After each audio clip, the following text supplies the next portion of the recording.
Yeah, when you dare to be different, people see you differently. And of course, for me, it's very simple. It's bring that joy to people. And I guess I'm very blessed because I do have the ability to have opportunities like this to do it directly to the people.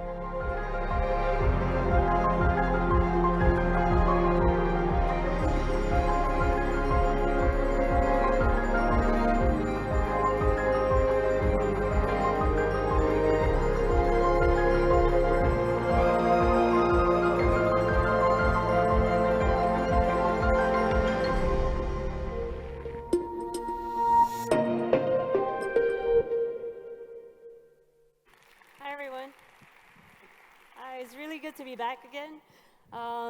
That was actually just a 50-second clip of a 5-minute video, but why I wanted to show it because we just finished that exhibition just last month, and it really spoke a lot because in this exhibition, we were all using sustainable materials to paint. So a little bit about the past and what we do, and how sustainability is such a key word in our business today. So this is our dessert bar that we actually created about 15 years ago. And this is our only restaurant that we serve plated desserts. So it's all very relevant.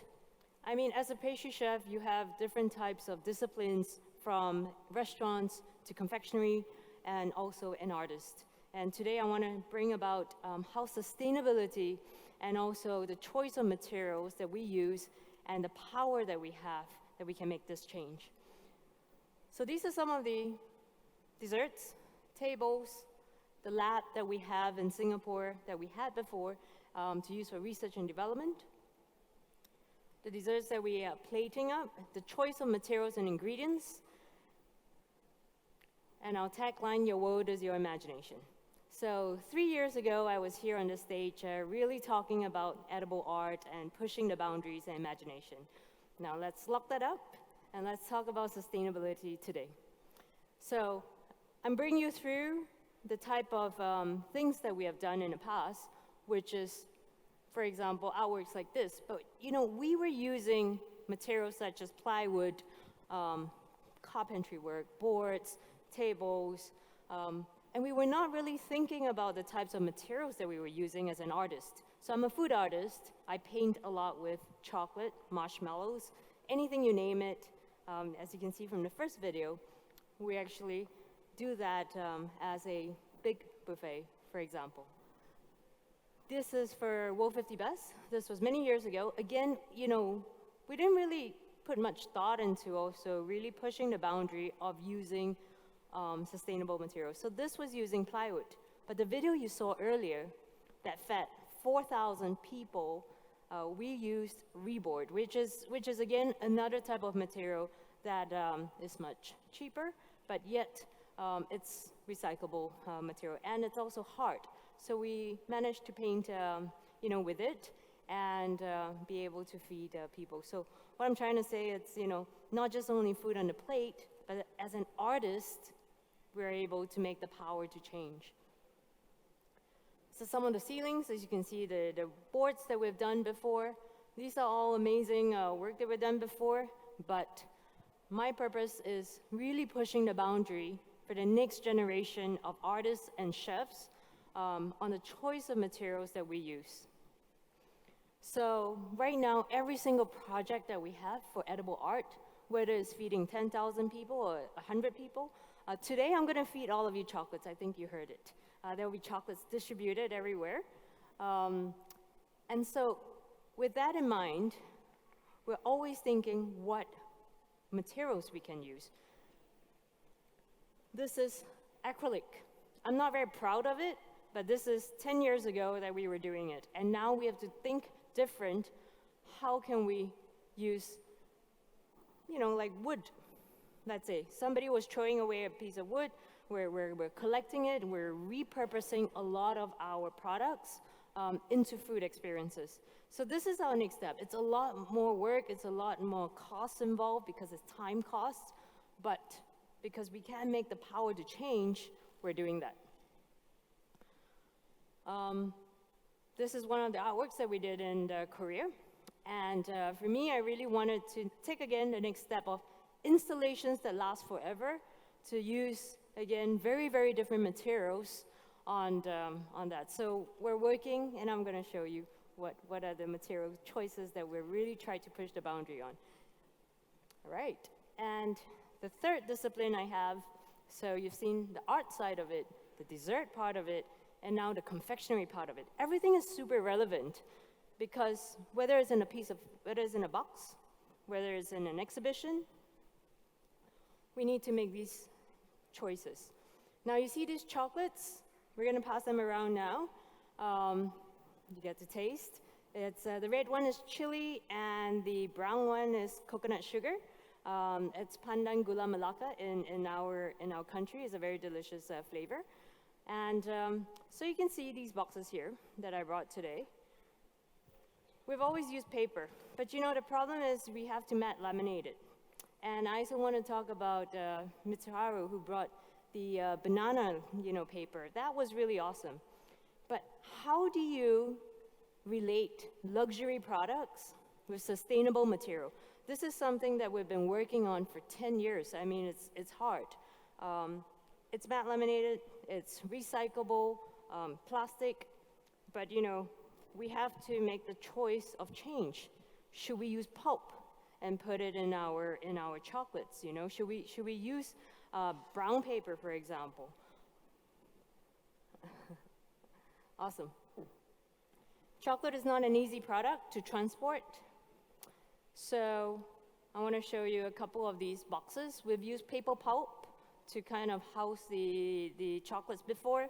It failed, of course, because it's not easy and it's stained. So when you talk about choosing sustainable materials for confectionaries, this is our one biggest challenge. Right. The next one. So you've seen all three brands, and I'm taking you there. I'm taking you through this personal journey of mine because COVID happened. I think for those who know me, I've been painting, and 3 years ago we did a huge painting here. For those who were here and remembered, we did edible art on stage together. However, COVID happened, everything was a standstill, it was super chaotic. What did we do?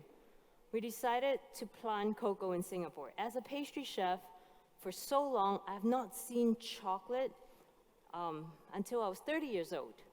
So I said, and we're all confined in a very small island.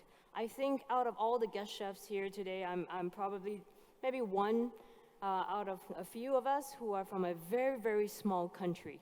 Our country is so small, it's a city, but we're dynamic. So we decided to create a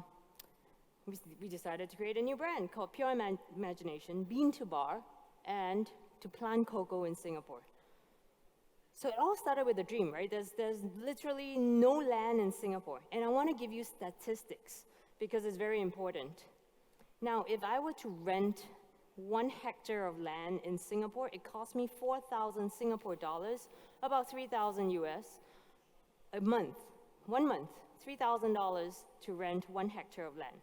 If I were to plant 1,000 trees per year, I would plant 1,000 trees, I would lose $80,000 of operational cost, and also just cost of fertilizers and goods. So there's no way I could rent the piece of land in Singapore and plant 1,000 cocoa trees. Okay, so that dream was shattered. So what do? Now, food source is super important in Singapore. I think the pandemic has taught us a lot that, we were reliant on too many things. For those who don't know, Singapore ran out of chickens because Malaysia cut us off. So for a moment of time, we had no chickens. We had to really find a lot of different types of sources of food. So then, when you really think about food source and our education in Singapore, and even Asia, it's not that much. So we decided to really bring cocoa education to the nation. And that was the purpose of setting up a new brand called Pure Imagination. Now I'm going to play a quick video.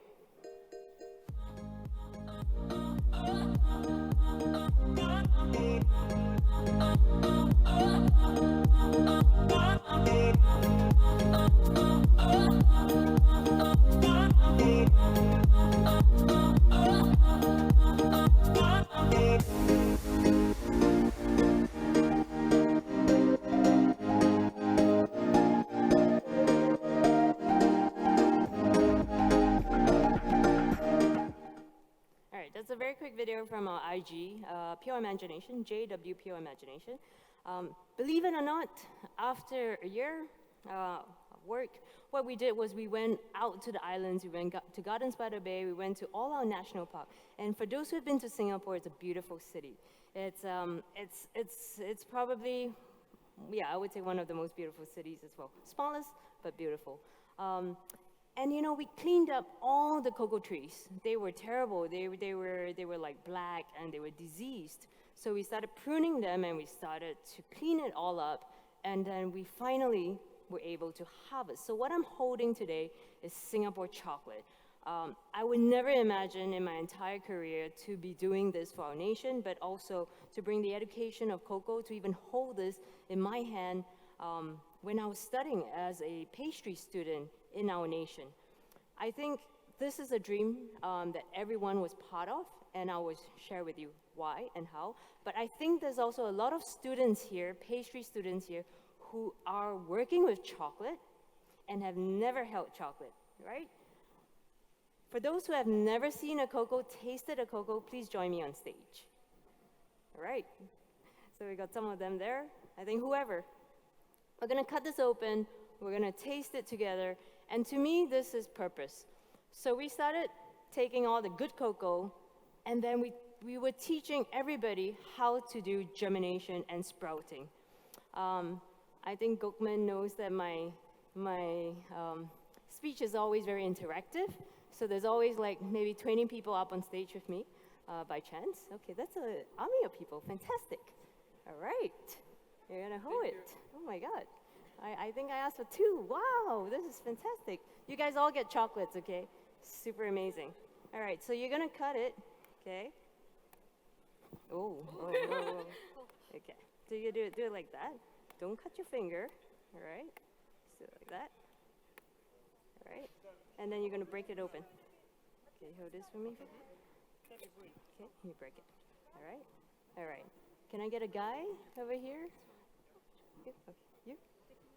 Okay, you take the knife, all right? Where's the other cocoa? Yeah, all right, you can cut it. You come in the middle. You come in the middle, okay? So what you need to do is one hand here and one hand here, all right? Just be careful, yeah. Yeah. All right, you come in front here, you stand here, using that. But, all right, this is overwhelming. Oh, great, you can stand here. So this is the number of people that are in pastry and have never seen or tasted cocoa. Now, like, imagine our entire country is like that, right? They have never tasted, they don't understand it, they only see the brown stuff. But this is what I'm saying, it's a movement, and everyone can be part of it. Fabulous. Great. Okay, so now you break it open, you break it off like this. Okay, you have to cut more. Okay. Now you can taste it. Take one seed. Everybody take one seed, suck it in your mouth. You taste mango notes, pineapple notes. I hope the boy doesn't cut his finger, but you taste mango, pineapple, you taste all these amazing soursop notes to it. And for us, the education of cocoa is so simple. It's basically, it's great. Yeah, taste it, put it in your mouth. Now you taste that, suck on it first because you get the first taste of cocoa, which is sweet. Now, cocoa has this immense amount of complexity. So it's sweet first, and after when it's sweet, when you bite into it, it's like acidic, it's bitter, it's astringent, it's nothing like cocoa yet, okay? New experience. It's a new experience, fantastic, fantastic. So that's great, I'm gonna get my clicker. You guys experience your cocoa, I'm gonna continue my talk. One second.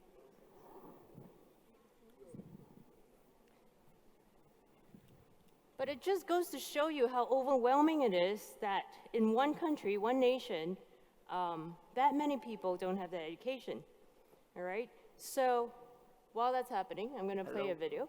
But this is a farmer from Ecuador. So in the pandemic, a lot of people were basically losing their income. A lot of people were just short of, demand for it. So they lost an entire year's worth of income. And we got them to make videos for us so that we could tell the stories to the world. We would buy up the entire year's worth of crop, 200 kilos, 300 kilos. You know, to us, the farmer stories were very important. And because we have the power to do it and make that change, that was just really amazing. Thank you guys. You guys get more chocolates later, I think. I'm very happy Where's to be Idris? producing We got to Janice give all of them the Wong's little apple packets as with well. our special We got needs. little packets of chocolates for all of the pastry students here as well. Thank you very much. Thank you. Thank And you. I hope you can enjoy the chocolate as much So as you can do. see these are farmer stories. And next slide I want to share with you is how we do it. Now you've seen the power of just bringing education to people, so simple, but how? So I knocked on a lot of doors in Singapore, bringing food source, food education to our nation, and I think the only way to do it was to borrow land. And we knew that the schools in Singapore were fantastic. I mean, our education system is great.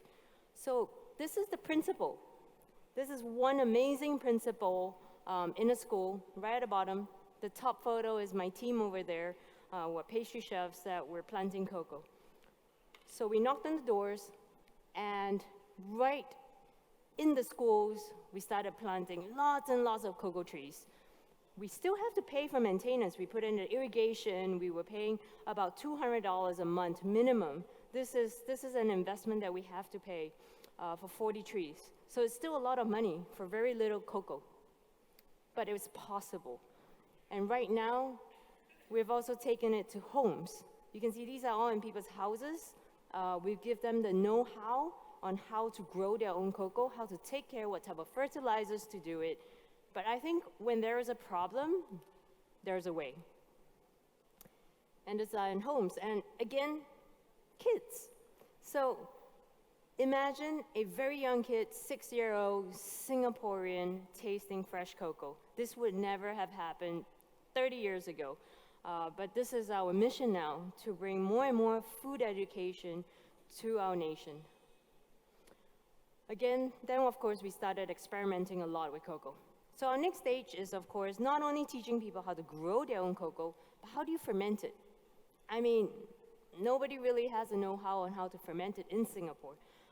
Instead of using these big wooden boxes, we managed to find a way to ferment it without the old tradition. I can't disclose how, but if you invite me back a few years later, I would be able to experiment it here and show it to you. And we could do it in basically 1/5 of the time. 20% of the time that you take to ferment cocoa, we found a way to ferment it faster, better, and also lots of new techniques and technology. So this is one of our H bars, our workshop, teaching people a lot how to roast the cocoa. And next. So then talk about, you saw what I did with the chocolate boxes, right? I mean, when you look at the cocoa, when you look at this fruit, oh, the fruit is all gone, all right. When you look at the fruit, it's so much waste. So for every 1 kilo, you get 10 kilos of this. Every 1 kilo of beans, you have 10 kilos of this. So we needed to process it. Now, this is a project I did with Kashkao. They are in Ecuador. And for 2 years, we're working with them to try and create sustainable materials for our furniture, for our shops, for our packaging. Now, but the problem is business sustainability. It is just too expensive. These are bio-leather, cork, that we made out of this. To me, I think it is still a little bit of a long way to go, because we cannot bring the cost down, cost of transportation, the cost of scaling it up. When we need to produce 100,000 boxes, that's where it makes a difference. If I'm just producing 30 boxes, we can do it right away. So this is our challenge right now, to really scale up biomaterials. And of course, you know, with more demand, with better costs of supply, better costs of transportation, we'll be able to really push the boundary and never know. I mean, we've actually already made our first prototype of our packaging. Everything is chocolate. So outside husk, inside chocolate bar. Now this is the cork material, so you can see like that's another different type of density. Now that's the material from the cocoa husk. This is something that we do have in Singapore, but it's a project that we work with Kashkao. It's a really nice brand that we work with. Next, we also tried, you can see a lot of our packaging is very fancy. This is made out of mushrooms. So again, we're constantly pushing it, constantly trying, but my challenge and our challenge is really the cost of sustainable materials for confectionery. But just imagine, confectioneries that you eat today, all your packets of plastic, all that aluminum, we need to make that change. And this is mycelium. I think it's not a new material. It's been done long time. We were prototyping this for our mooncakes this year. So this is one of the mycelium packaging. But Janice Wong brand is a bit of affordable luxury. It's colorful, so it's very hard for us to showcase luxury and sustainable. But this is our mission. So these are some of the farmers that we work with in Colombia. Really help them out as well.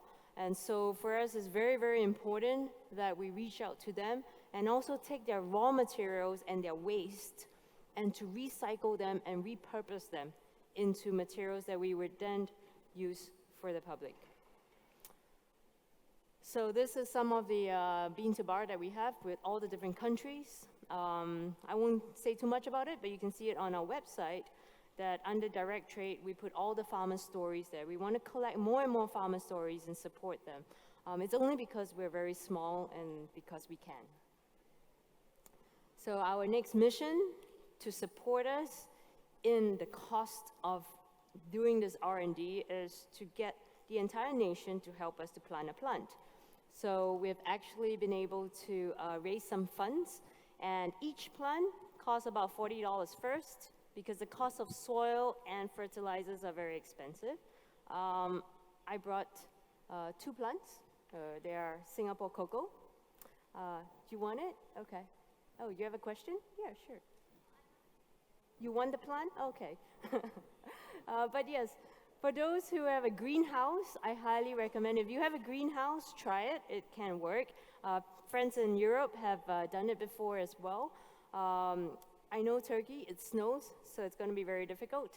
For those who are going to take this plant, this cocoa plant back with you, I will give you a deck of how you can plant your own plant, okay? How you can grow the cocoa. We have a deck for you. It's like a 30-page deck with the brands of fertilizers that we use, the type of soil, how deep you should dig the hole, and problems. If you face insects and problems and all that, the deck has it all. So for us, it's all about education and bringing it to the people. And I feel that everybody here can be a farmer, can help the ecosystem, and you can actually educate the next generation, this generation, on the type of food. Yep, you have a question? No, you want the cocoa? Okay, I'm gonna give the 2 ladies then. All right, here you go. You can take it later. Okay. So I have my last video, and with that, I thank you very much for coming here, and it's such a pleasure to always be back in Istanbul, and I hope this has really helped to kind of inspire even your nation. One seed of an idea can make a huge change. Thank you. I wanted to live in the Amazon to learn all about cocoa. But my mom was like, no, it's too dangerous. But you know what? I went anyway.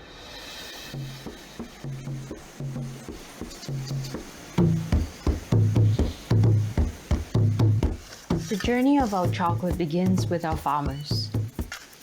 Direct trade means we have personal relationships. We know exactly where our cocoa comes from. It means we can be sure it's grown sustainably. Bean to bar chocolate processes are straightforward, yet complicated. We start with the roasting of the beans, winnowing, which means separating the husk from the nibs, conching the nibs to a fine grind, and then tempering the chocolate. When I said I wanted to be the first to produce Singapore single origin chocolate, people thought I was crazy. We don't have much space and import 90% of our food. Where are we meant to grow the trees? Everywhere. We want to plant at least 1,000 cocoa trees. Singapore is known for many things. Maybe one day, chocolate will be one of them. Because for us, developing new flavors, pushing the boundaries of fermentation and aging, and experimenting with new techniques is at the heart of what we do. It's about inspiration through ideas, taste, and imagination.